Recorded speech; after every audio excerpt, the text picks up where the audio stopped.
So one of the cool aspects, and maybe counterintuitive until you understand it, aspects of the Ron Paul movement was how much support he got from military and veterans. As particularly in 12, one of his marquee issues was always, we're in too many wars, we don't have a purpose, and to me that makes perfect sense. Did that resonate with you? Oh, absolutely. And then you see how spread thin we are around the world, and that we have difficulty sometimes winning these wars. And we've been in Afghanistan for over 2 decades now. We have soldiers, men and women serving in uniform over there right now. They weren't even born when 9/11 happened, and it really makes you think about why we do what we do, why we are where we are today.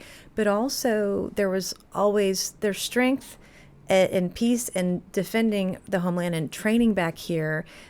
We could do a lot more here back at home and put that back into the economy, having our service members, more of them here versus overseas, and really questioning what we're doing over there, and looking at the elections we get involved in overseas. And we scream when other countries try to do it to us, yet we're doing it all over the world too. And so it's just, he really, I think, opened a door and educated people on what was really going on. And not many people were paying attention, but the Ron Paul movement, it was such a great movement. It was inspiring. It inspired many people to run for office, or at least carry some of those issues and those values forward for that movement.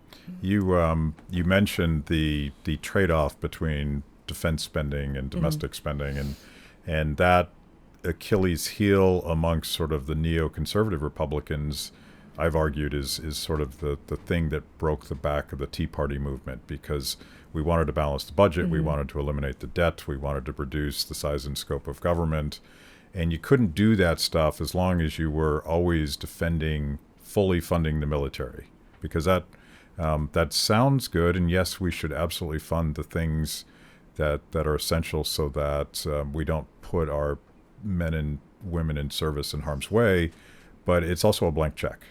And that was the thing. You remember the back and forth between the Tea Party Republicans and the Republicans that absolutely needed more war.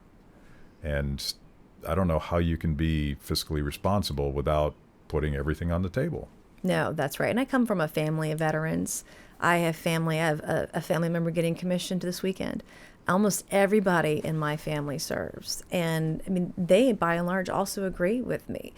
They don't want to see us fighting wars all over the world for their entirety. I have family members who've been deployed a half dozen times over the last 15 years.